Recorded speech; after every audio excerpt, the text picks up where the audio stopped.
O vídeo que vai causar um belíssimo de um processo aí, um ferro financeiro, uma indenização provavelmente, do Rodrigo Matos para pagar para o John Textor as groselhas que ele falou aqui, acusações infundadas aqui nesse vídeo. E além disso, youtubers vascaínos bem tristes, bem desolados com o Botafogo furando o olho aí do Vascão e fechando parceria aí Textor Marinakis. Era a esperança do Vascão que o grego comprasse o Vasco, e agora a parceria Botafogo Textor Marinakis tá mais viva do que nunca. Isso e muito mais agora, mas antes curta, comente, compartilhe, se inscreva no canal, ativa o sininho, bora pra cima e depois a gente volta. Meus amigos, vamos falar sobre Evangelos Marinakis, o grego, que a gente por algum momento achou até que poderia ser o novo investidor do Vasco da Gama, mas aparentemente ele vai investir no Botafogo. Olha só, Botafogo vai unir o grego Marinakis e John Textor. Meu Deus do céu, e o Vasco sem investidor nenhum. A matéria do Globoesporte.com diz que após negociar com o Vasco, Marinakis está perto de apoiar John Textor na recompra da SAF do Botafogo. A relação entre o dono da SAF do Botafogo, John Textor, e o bilionário grego Evangelos Marinakis estreitou-se financeiramente nas últimas semanas. Em meio à disputa pelo controle da Eagle, o americano recorreu ao dono do Nottingham Forest para uma injeção financeira no projeto de Textor de recomprar o Botafogo e separar o clube da rede criada pelo americano. Desde o início de 2024, os dois empresários movimentaram mais de 700 milhões de reais em negociações de jogadores entre os clubes ali dos dois grupos, né? Recentemente, inclusive, o Nottingham Forest comprou jogadores do Botafogo, né? Então, assim, os dois têm uma relação bem próximas. Em meio à batalha que trava pelo controle da Eagle, o Textor decidiu separar o Botafogo do restante da rede de clubes que ele criou. Assim, ele deseja recomprar o clube carioca e fez a proposta aos outros acionistas. Para botar de pé a proposta feita na última quarta-feira à Eagle, o Textor contou com a ajuda de Marinakis e não apenas uma ajuda financeira. Representantes do grego participam ativamente das tratativas. Além do Nottingham Forest, o magnata é dono do Olympiacos da Grécia e do Rio Ave de Portugal. A matéria diz que Textor e Marinakis mantêm uma amizade de longos anos, né? E, inclusive, chegaram a trocar informações na época em que o grego sinalizou interesse na SAF do Vasco em 2024. A iniciativa não foi adiante depois das negociações iniciais com dirigentes vascaínos, é o que diz a matéria do Globoesporte.com. O John Textor até fala sobre o Marinakis, abre aspas, eu gosto do Marinakis, há muita conversa sobre nos unirmos porque o nosso relacionamento começou no Brasil, ele passou aqui antes de mim, gostamos de recrutar, negociar e conversar sobre jogadores juntos. Ele é um dono diferente, muito passional. Tenho muita coisa em comum com esse estilo. Continuaremos negociando, trocando e nos divertindo. Fecha aspas para John Textor falando sobre Marinakis, que surge ali como uma nova peça, né, nesse tabuleiro, porque além da relação antiga com John Textor, ele tem um interesse antigo também de investir no futebol brasileiro. Já demonstrou interesse no Vasco, quase fechou negócio com São Paulo e agora parece que vai fechar negócio com o Botafogo.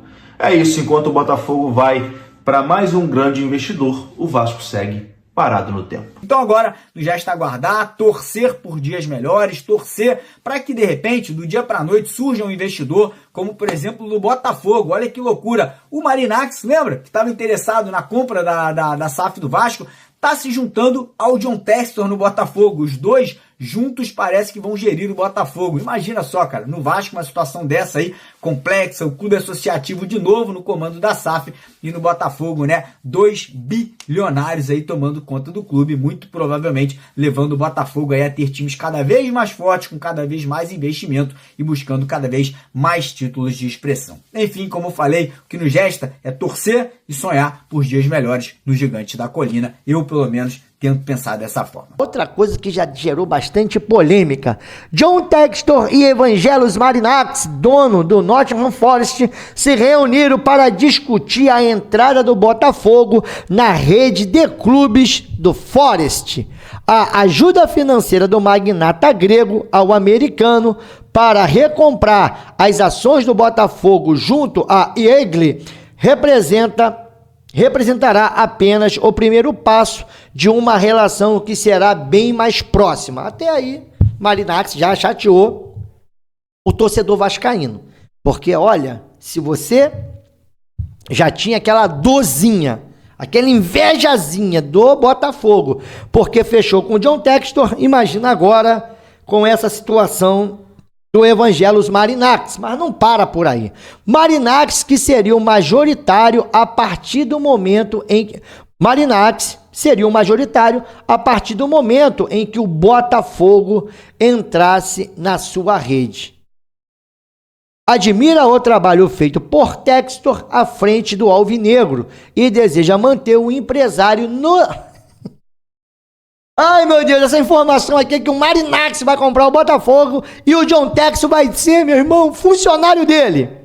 Não há prazos definidos nas conversas, mas a negociação está em andamento e será acelerada caso os dois consigam separar o Alvinegro do restante da Yeagley.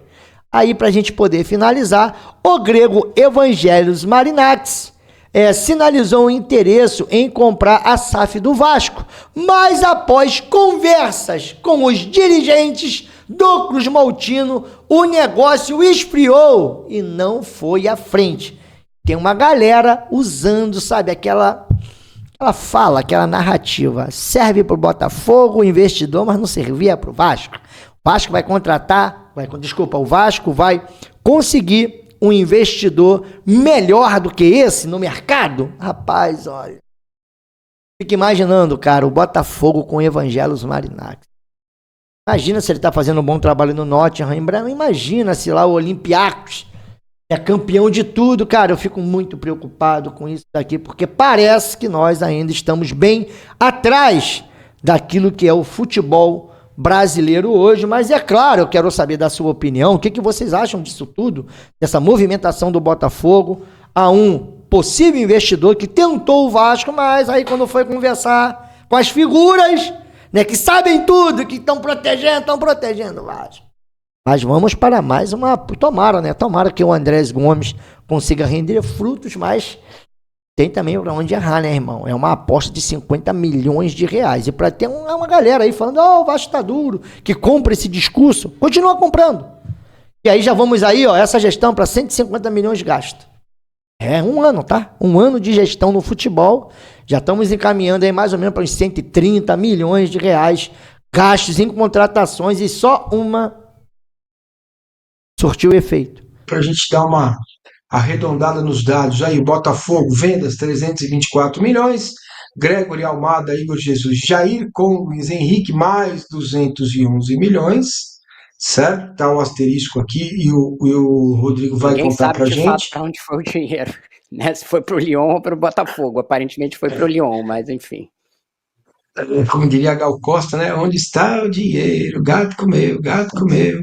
Muito bem, compras aí, 603 milhões, Arthur Cabral, Arthur Montoro, Natan Fernandes, Danilo e Barreira. Muito bem. Agora, surpreendente é o Botafogo, né, que gastou mais do que os dois. Teve algumas receitas de venda do Luiz Henrique, aparentemente o dinheiro foi para o Lyon, mas de qualquer jeito não teve vendas suficientemente para esse nível de gasto, né? Então tem um desequilíbrio ali em relação aos outros dois anteriores, mas são janelas, mais uma vez, muito fortes desses três clubes e que já tinham sido fortes no ano passado, né? Então, a Liga Brasileira, nesses 2 anos, tem um gasto nesse topo aí muito forte de dinheiro, acaba distanciando os três clubes no sentido da montagem deles de elenco, principalmente eu acho que o Flamengo e o Palmeiras, porque eles vão acrescentando ao time, eles perdem, nessa janela o Flamengo perdeu o Gerson e o Wesley, e o Palmeiras perdeu o Estevão, quem mais, gente, aqui que eu estou esquecendo, além do Estevão nessa janela? Vitor Reis em janeiro, Vitor Reis em fevereiro, Isso, eles têm algumas E o perdas Rios, pontuais, mas eles vão lá e compõem muito para o elenco. Enquanto no caso do Botafogo, o elenco trocou praticamente inteiro, né? Eles trocaram o time inteiro durante a temporada. Esse aqui é um ponto importante, olha só, algumas coisas. Se você pegar as 10 maiores transferências da história do Brasil, compras, 5 são do Botafogo, 3 do Flamengo e 2 do Palmeiras. Mas o que me chama mais a atenção, olha só, vou pegar aqui a lista, Vitor Roque em primeiro, Samuel Lino em segundo. Terceiro, Danilo, do Botafogo, agora, ex-Nottingham Forest, ex-Palmeiras. Quarto, Thiago Almada, Botafogo. Quinto, Paulinho, Palmeiras. Então, nas 5 primeiras são 2 Botafogo, 2 Palmeiras, 1 Flamengo. Aí vamos para as 10. Sexto, Alcaraz, Flamengo. Sétimo, Luiz Henrique, Botafogo. Oitavo, Santi Rodrigues, Botafogo. Nem titular é. Nono, Arthur Cabral, Botafogo.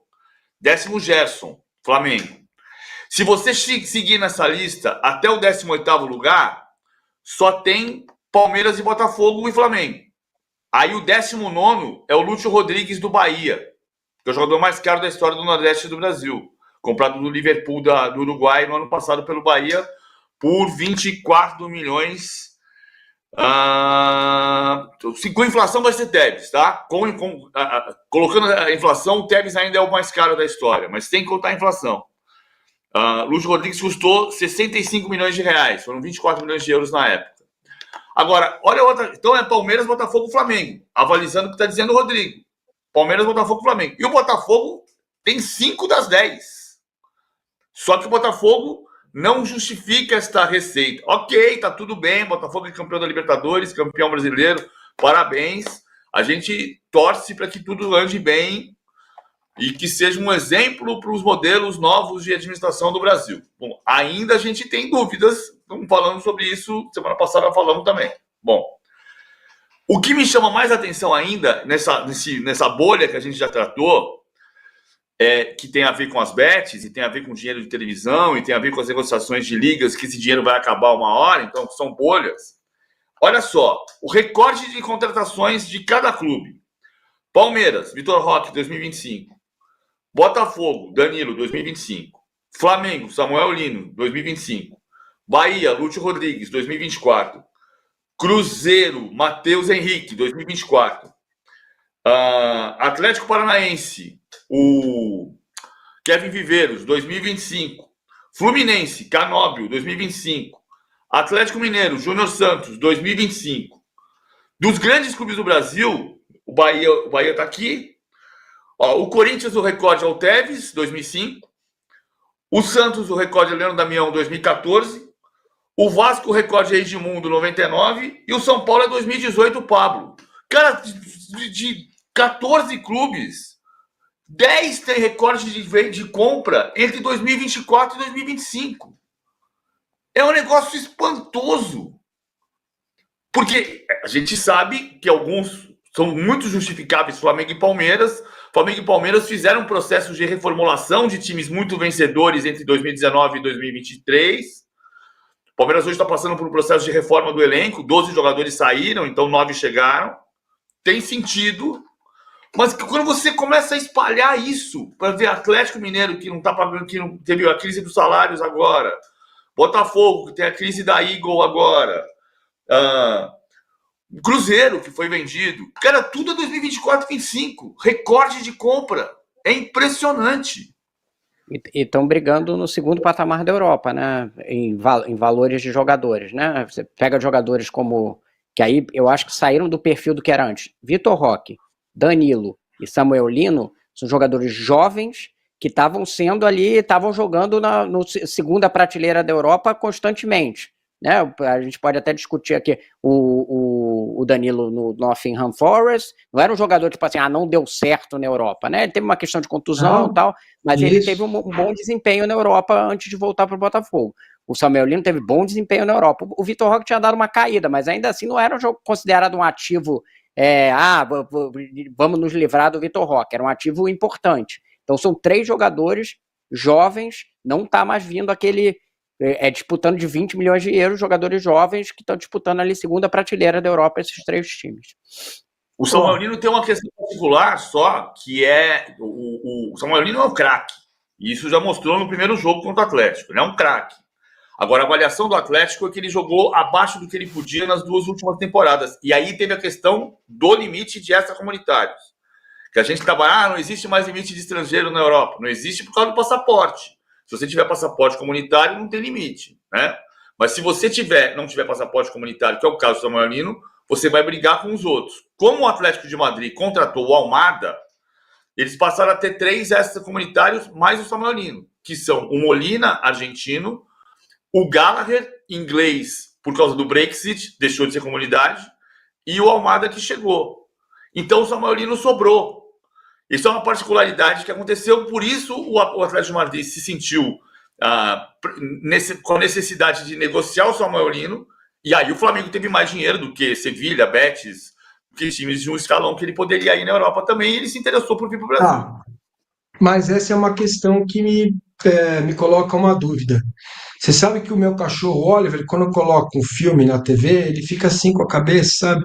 Que tá querendo entender o que está acontecendo, mas ele assiste. E eu tô assim agora. A pergunta que eu faço para vocês, ó. Pois é. A pergunta que eu faço é a seguinte: tudo isso é por causa das bets? Ou dá para analisar caso a caso? Há clubes que têm saúde financeira suficiente para fazer esse investimento? Porque isso me preocupa, da bolha, né? Fala. Eu acho que as bets têm influenciado mais para os salários, né? Pelo menos para os clubes que são mais saudáveis. Agora, é necessário que o modo Oliver, meu cachorro, assuma a apresentação do Finanças do Esporte. Porque nós vamos falar de John Textor e da Eagle. E eu, como Oliver, vou ficar aqui para tentar entender esta teia de aranha. Investidores assumem dona do Botafogo e investigam contas de Textor. Investidores assumem Ronde e estão investigando a gestão Textor, que ainda é o sócio, ainda não, ele é o sócio majoritário e tem o poder sobre as operações dos clubes do grupo, como o Botafogo. Eagle Futebol Holding, vamos ver o que está acontecendo com Textor. Olha ele aí. Rodrigo, PVC, é com vocês. Vou começar, assim, aí as pessoas podem perguntar por que o Textor e o Textor e o Botafogo estão sempre aqui no programa. Porque se tornou uma espécie de novela que a gente vai contando capítulo a capítulo. Toda semana acontece alguma coisa, né? Então é uma espécie de... Aliás, é que nem a novela Ele Vale Tudo, né? Digamos assim. Tá em desenrolar essa novela. E aí, o que tivemos de desenvolvimento nessa semana? 2 coisas importantes. Primeiro, a Ares Management e a Iconic, né? A gente já tinha mostrado semana passada que essa Iconic tem um processo contra o Textor, tentando tomar todas as ações da Eagle, que é a dona do Botafogo, Eagle Holdings, e a Ares já tomou o controle, foi a informação que a gente teve, da Eagle Holdings. Ela já controla, já ela que faz a gestão da Eagle Holdings. E ao começar a verificar as contas da empresa, ela encontrou um monte de coisa que eles chamam de mismanagement, ou seja, má gestão. Antecipação de receita, tanto de TV quanto de jogador, isso na holding, no Lyon e no Botafogo. Nos 3 lugares eles encontraram problemas. E eles estão em investigação ainda, não tem um cenário completo sobre o que aconteceu aqui no Botafogo, como ele já tem no Lyon. O Textor falou, não, eu quero recomprar o Botafogo, que é coisa que inclusive ele vazou para a imprensa brasileira inteira. Vou recomprar, fiquem tranquilos. A Ares e os outros sócios viraram e falaram assim, amigão, se você quiser recomprar, então você se afasta da gestão, porque senão tem um conflito de interesse, e aí a gente pode negociar uma venda para você. E ele falou que não ia se afastar da gestão. Então eles disseram, então a gente não vai vender desse jeito. O que aconteceu? O Textor, o Botafogo, entrou com uma ação aqui na Justiça do Rio, cobrando um empréstimo da Eagle, da dona do Botafogo. O empréstimo, o documento do empréstimo é o seguinte, o Textor assinando como dono da Eagle e ao mesmo tempo como, ali, até a assinatura dele nos dois momentos, e também como SAF do Botafogo. Então ele emprestou dinheiro para ele mesmo, né? Aquele figura do Chaves fazendo o que a gente faz, agora eu vou te vender isso aqui, aí ele vai para um lado E o Oliver vira a cabeça para o lado, né, para tentar entender o que está acontecendo.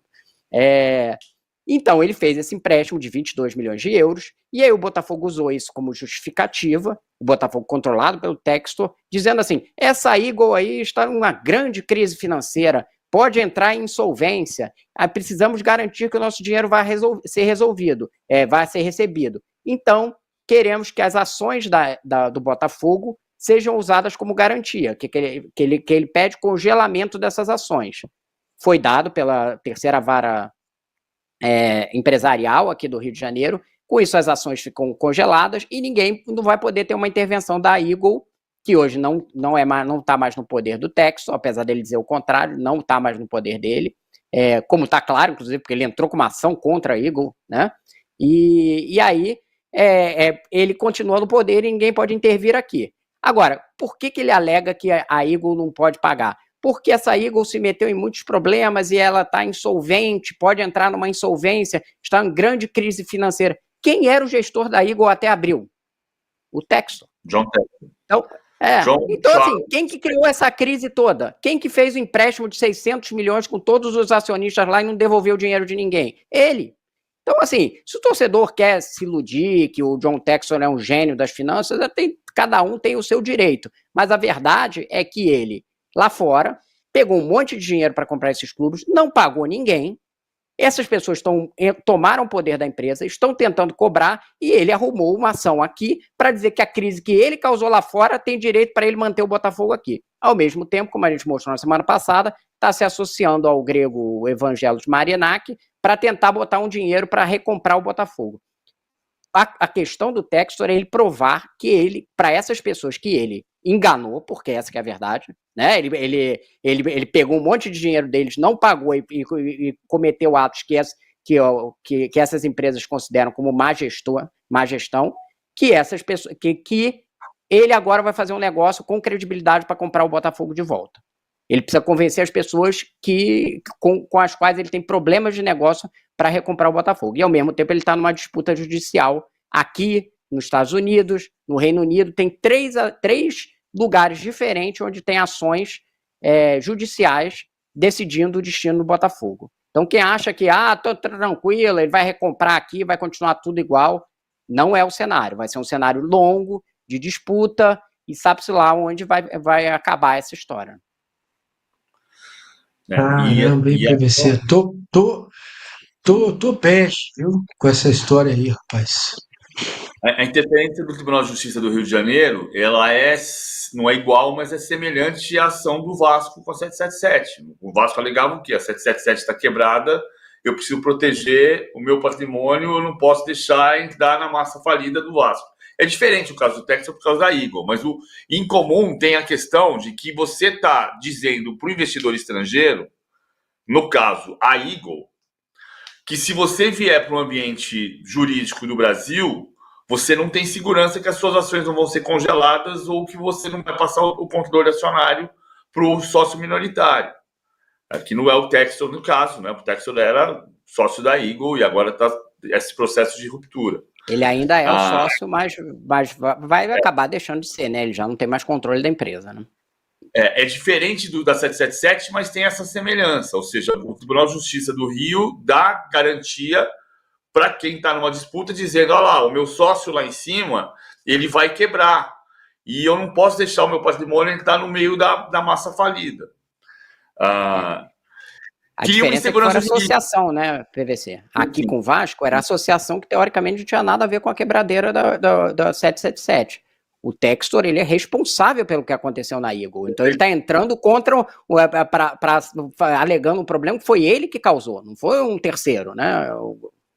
Não, sim, sem dúvida. É que eu estou querendo colocar só essa questão de que a gente sempre disse, sempre tratou aqui como SAF não é milagre, SAF é um modelo de negócio. Vai ter gente que vai quebrar e vai ter gente que vai ter um sucesso.